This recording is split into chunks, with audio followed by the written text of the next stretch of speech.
Subscribe कीजिए हमारे YouTube channel को और साथ ही बेल आइकन दबाइए लेटेस्ट वीडियो सबसे पहले देखने के लिए।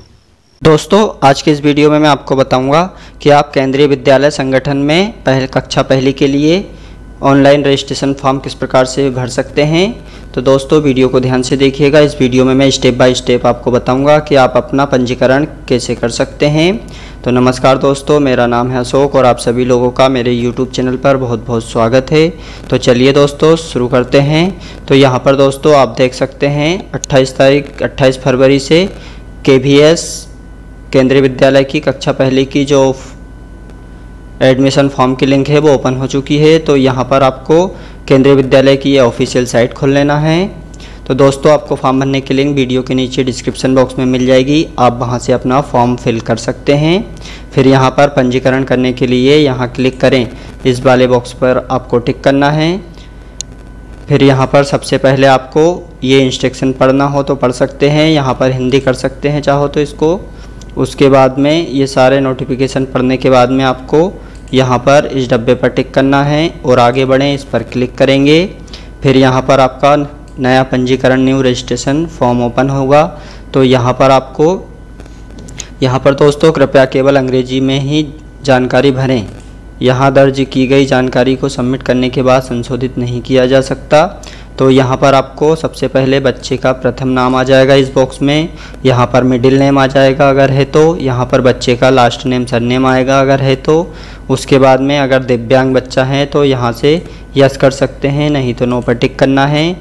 उसके बाद में यहाँ पर बच्चे की जन्म तिथि, तो यहाँ पर क्लिक करेंगे सबसे पहले। यहाँ पर फिर आपको सबसे पहले ईयर सेलेक्ट करना है इस तरीके से। यहाँ से ये एरो दिए हैं, इससे आप कम ज़्यादा कर सकते हैं। तो यहाँ पर दोस्तों बच्चे की उम्र आपको सेलेक्ट करना है। इस तरीके से आपको सही जन्म तारीख सेलेक्ट कर लेना है। मैं ये एग्जाम्पल बता रहा हूँ आपको। यहाँ पर क्या बच्चा केंद्रीय विद्यालय संगठन के कर्मचारी का बच्चा या पौत्र पौत्री हैं। अगर केंद्रीय विद्यालय में अगर उनका बच्चा या बच्ची है तो यहाँ पर उसकी डिटेल दे सकते हैं। अगर नहीं है तो आपको नॉट एप्लीकेबल पर क्लिक करना है। उसके बाद में यहाँ पर अपनी वैलिड ईमेल आईडी डाल देना है, यहाँ पर अपना वैलिड मोबाइल नंबर और ये कैप्चा कोड को इस बॉक्स में फिल करेंगे और रजिस्टर्ड पर क्लिक करेंगे। फिर यहाँ पर दोस्तों आपके सामने इस तरीके से पेज ओपन हो जाएगा। तो यहाँ पर आपका जो मोबाइल नंबर है उस पर एक OTP का है, वो OTP को यहाँ पर आपको इस बॉक्स में डाल देना है और ये कैप्चा कोड को इस बॉक्स में डालेंगे इस प्रकार से। अगर आपको कैप्चा कोड समझ में नहीं आता है तो ये रिफ्रेश बटन पर दूसरा कैप्चा कोड ला सकते हैं। उसके बाद में आपको वेरीफाई, इस पर आपको क्लिक कर देना है। जैसे ही आप इस पर क्लिक करते हैं तो यहाँ पर आप देख सकते हैं आपने सफलतापूर्वक पंजीकरण साइन अप कर लिया है। तो यहाँ पर आपको जो ये इसका जो प्रिंट आउट है वो यहाँ से प्रिंट पर क्लिक करके इसका प्रिंट आउट आपको ले लेना है। उसके बाद में आपको पोर्टल पर लॉगिन करना है, यहाँ से क्लिक करके दोबारा से। तो यहाँ पर दोस्तों आपको फिर अपना लॉगिन कोड डालना है इस बॉक्स में। यहाँ पर बच्चे की जन्म तारीख सेलेक्ट करना है जो आपने डाली थी और यहाँ पर जो मोबाइल नंबर डाला था वो मोबाइल नंबर सेलेक्ट करेंगे और ये कैप्चा कोड को इस बॉक्स में फिल करेंगे और लॉगिन पर क्लिक करेंगे। फिर यहाँ पर दोस्तों आप जैसे ही लॉगिन करते हैं तो आपके सामने इस तरीके से पेज ओपन हो जाएगा। तो यहाँ पर आपकी जो बेसिक इन्फॉर्मेशन है वो पहले से आ जाएगी। तो यहाँ पर दोस्तों आपका जो फॉर्म है 4 स्टेप में भराएगा। तो आपको वीडियो को ध्यान से देखिएगा, मैं स्टेप बाय स्टेप आपको बताऊँगा कि आपका फॉर्म कैसे फिल करना है। तो दोस्तों अभी तक आपने वीडियो को लाइक नहीं किया है तो प्लीज़ लाइक कीजिएगा। यहाँ पर दोस्तों आपकी जो सारी डिटेल है वो पहले से ऑलरेडी आ जाएगी। उसके बाद में यहाँ से आपको जेंडर, आप फीमेल कैंडिडेट है या मेल कैंडिडेट, वो यहाँ से सेलेक्ट करेंगे। उसके बाद में यहाँ से परिवार का वर्ग, फैमिली इनकम ग्रुप, यहाँ पर कम आय वर्ग के अंतर्गत, यहाँ पर आर्थिक रूप से कमज़ोर EWS, यहाँ पर गरीबी रेखा के नीचे BPL। तो यहाँ पर दोस्तों आपकी अगर कम आय है तो आप इस पर टिक कर सकते हैं, इसके अनुसार आप फॉर्म फिल कर सकते हैं। यहाँ पर आर्थिक रूप से कमज़ोर EWS है में आते हैं आप, तो यहाँ पर क्लिक करके प्रमाण पत्र क्रमांक, यहाँ पर EWS BPL, यहाँ पर प्रमाण पत्र जारी करने की तारीख आ जाएगा आपका EWS की। यहाँ पर EWS BPL प्रमाण पत्र जारी करता किसने जारी किया है उसका इश्यू अथॉरिटी का नाम आ जाएगा, यहाँ पर आपकी जाति आ जाएगी और यहाँ पर आपका ब्लड ग्रुप रक्त समूह। अगर आप बीपीएल से फॉर्म भरना चाहते हैं तो यहाँ पर बीपीएल सेलेक्ट करेंगे गरीबी रेखा से नीचे। तो उसके बाद में यहाँ पर अपना बीपीएल सर्टिफिकेट नंबर डालेंगे, यहाँ पर बीपीएल जारी करने की तारीख डालेंगे यहाँ से, और यहाँ पर सर्टिफिकेट इश्यू अथॉरिटी कहाँ से आपका बना है उसका नाम डालेंगे। यहाँ पर आपकी जो जाति है जनरल, ओबीसी, एससी, एसटी जो भी हो इनमें से आपकी जाति वो यहाँ से सेलेक्ट करेंगे इस तरीके से। और यहाँ पर अपने बच्चे का ब्लड ग्रुप, ब्लड समूह वो यहाँ से सेलेक्ट करेंगे इसमें से। उसके बाद में सारी डिटेल भरने के बाद में आपको सेव एप्लीकेशन फॉर्म पे क्लिक करना है। उसके बाद में नेक्स्ट वाले ऑप्शन पर क्लिक करेंगे। उसके बाद में दोस्तों यहाँ पर अगली स्टेप आती है पेरेंट्स डिटेल। तो यहाँ पर माता का विवरण लागू है, तो यहाँ पर आप चाहो तो यहाँ पर माता का नाम डालेंगे, एमआरएस, लेड जो भी हो इनमें से सेलेक्ट करेंगे। उसके बाद में पूरा नाम आ जाएगा, यहाँ पर मदर्स नेम, यहाँ पर राष्ट्रीयता में इंडियन आ जाएगा। और क्या आप चाहते हैं कि माता का आवासीय पता, पिता के आवासीय पता फील्ड में स्वतः ही लिखा जाए, तो यहाँ पर यस कर देंगे। तो ऑटोमेटिकली आपका जो फादर्स का एड्रेस है वो ऑटोमेटिक यहाँ पर फिल हो जाएगा। उसके बाद में यहाँ पर शहर का, अपने शहर यहाँ से आपको सबसे पहले इंडियन सेलेक्ट करेंगे, यहाँ से अपना राज्य सेलेक्ट करेंगे। उसके बाद में यहाँ से अपनी सिटी सेलेक्ट डालेंगे, सिटी का नाम, यहाँ पर डाकघर का पता, पोस्ट ऑफिस का, यहाँ पर अपने एरिया का पिन कोड डालेंगे। यहाँ पर टेलीफोन नंबर है तो डाल सकते हैं, यहाँ पर अपना मदर्स का मोबाइल नंबर डालेंगे, यहाँ पर ईमेल आईडी चाहो तो डाल सकते हैं। यहाँ पर यदि माता काम करती हैं तो उसकी डिटेल दे सकते हैं, नहीं तो आप इसे यहाँ पर व्यवसाय में हाउस वाइफ भी लिख सकते हैं या इसे खाली भी छोड़ सकते हैं। उसके बाद में यहाँ पर शीर्षक में पिता का विवरण, यहाँ से पापा का नाम डाल देना है, आपका फादर्स नेम आ जाएगा इसमें फुल। यहाँ पर राष्ट्रीयता में इंडियन आ जाएगा। यहाँ पर क्या आप चाहते हैं कि पिता का आवासीय, माता का आवासीय फील्ड में स्वतः ही लिखा जाए, तो यहाँ पर भी ये आपने इधर यस किया इसलिए ये ऑटोमेटिकली एड्रेस सेम होगा यहाँ पर।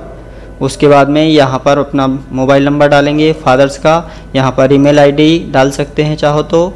यहाँ पर यदि पिता काम करते हैं तो यहाँ पर व्यवसाय लिख सकते हैं, यहाँ पर अगर मजदूरी करते हैं या बिजनेस या जो भी काम करते हैं वो यहाँ पर आप चाहो तो व्यवसाय में डाल सकते हैं। यहाँ पर कहाँ पर काम करते हैं वो डाल सकते हैं।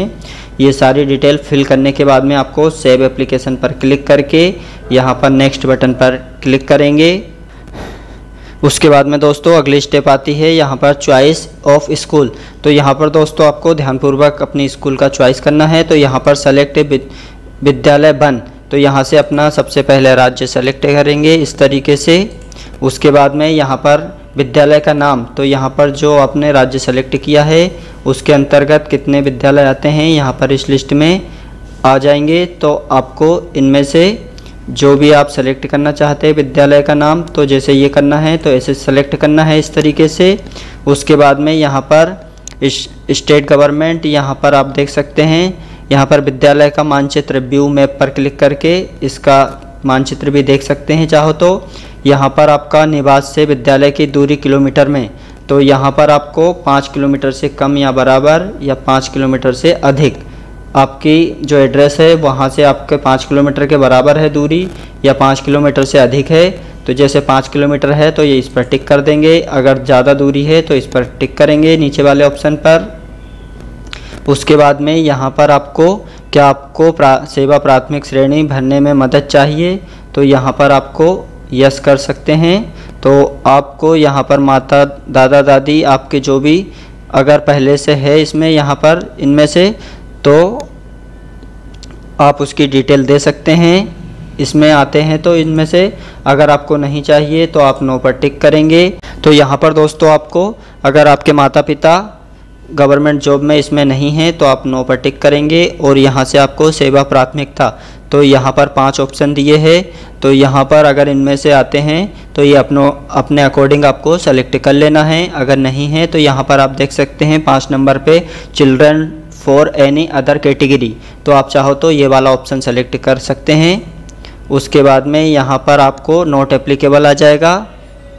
जिनके अभिभावक माता पिता दादा दादी नाना नानी केवल IHL प्रोजेक्ट सेक्टर विद्यालयों की सेवा प्राथमिकता श्रेणी 1 के लिए मान्य, तो यहाँ पर आप ये ऑप्शन सेलेक्ट कर सकते हैं। उसके बाद में आपको ये सेलेक्ट हो गया। उसके बाद में आपको अभी सेव नहीं करना है फॉर्म को। उसके बाद में आपको नंबर 2 सेलेक्ट विद्यालय, इस वाले बॉक्स पे टिक करना है। अगर आपको सेकंड और थर्ड तीनों विद्यालय डालना है तो अगर आप एक ही विद्यालय का नाम डालना चाहें तो आप सेव कर सकते हैं। अगर सेकंड का नाम डालना है आपको उसी में, तो यहाँ पर सेकंड नंबर भी चॉइस करेंगे। सेकंड नंबर की जो है विद्यालय वो सेलेक्ट करेंगे। इसी प्रकार से उसकी दूरी सेलेक्ट करेंगे और ये जो है नीचे भी उसी प्रकार से आपको सेलेक्ट कर लेना है। ये हो गया। उसके बाद में नंबर 3 तीसरी केंद्रीय विद्यालय, आप तीसरा प्रेफरेंस भी इसी प्रकार से दे सकते हैं। तो ये तीनों प्रेफरेंस देने के बाद में आपको सेव एप्लीकेशन, इस पर आपको क्लिक करना है। तो ये आपको ध्यानपूर्वक भरना है। फिर उसके बाद में दोस्तों अगली स्टेप आती है नंबर 4। तो यहाँ पर आपको जो बच्चे का जन्म प्रमाण पत्र और पासपोर्ट साइज फ़ोटोग्राफ अपलोड करना है। तो यहाँ पर आपका जो केवल PDF JPG फाइल ही मान्य है बच्चे की फ़ोटो। तो यहाँ पर आपका फ़ाइल की अधिकतम साइज़ जो कि 256 KB से अंदर होना चाहिए, तो आपकी जो फ़ाइल है वो अपलोड हो जाएगी। तो यहाँ पर आपको चॉइस फाइल पर क्लिक करना है। यहाँ से आपका जन्म प्रमाण पत्र कहाँ पर रखा है वो सेलेक्ट करेंगे। यहाँ से इस तरीके से आपको जन्म प्रमाण पत्र यहाँ पर चॉइस फाइल पर क्लिक करके अपलोड करना है। अपलोड बटन पर टिक करेंगे यहाँ से। तो यहाँ पर आपकी फ़ाइल जो सक्सेसफुली डन हो चुकी है। तो यहाँ से आप चाहो तो व्यू पर क्लिक करके देख सकते हैं। इसी प्रकार से पासपोर्ट साइज फ़ोटोग्राफ अपलोड करना है यहाँ से क्लिक करके। तो यहाँ पर दोस्तों आप देख सकते हैं जन्म प्रमाण पत्र और पासपोर्ट साइज फ़ोटोग्राफ अपलोड हो गए हैं। तो आप व्यू पर क्लिक करके यहाँ से देख सकते हैं। उसके बाद में दोस्तों यदि विद्यालय द्वारा प्रवेश की पेशकश की जाती हैं तब प्रवेश के समय निम्नलिखित दस्तावेज विद्यालय के समक्ष प्रस्तुत करने होंगे। अगर आपके बच्चे का नाम आ जाता है KVS स्कूल में, तो यहाँ पर बच्चे का जन्म प्रमाण पत्र, बच्चे की पासपोर्ट साइज फ़ोटो, निवास प्रमाण पत्र, मूल निवासी, यहाँ पर SC ST OBC श्रेणी प्रमाण पत्र, जाति प्रमाण पत्र और यहाँ पर EWS BPL श्रेणी प्रमाण पत्र, ये आपको स्कूल में देना पड़ेगा। उसके बाद में आपको सेव एप्लीकेशन फॉर्म पर क्लिक करना है। फिर यहाँ पर आपको नेक्स्ट वाले बटन पर आपको टिक कर देना है। फिर यहाँ पर आपको डिक्लेरेशन बाय द पेरेंट, तो यहाँ पर आपने जो सारी जानकारी भरी है वो यहाँ पर सही है। तो आपको ये सारा जो नोटिफिकेशन है वो आपको पढ़ सकते हैं। तो यहाँ पर दोस्तों आपके जो बच्चे की डेट ऑफ बर्थ है वो यहाँ पर 1/4/2014 से 1/4/2016 के अंदर होना चाहिए। और अगर हैंडीकैप में आते हैं, दिव्यांग व्यक्ति है, तो 1/4/2012 से 1/4/2016 के बीच में जिसकी डेट ऑफ बर्थ है वो फॉर्म फिल कर सकता है।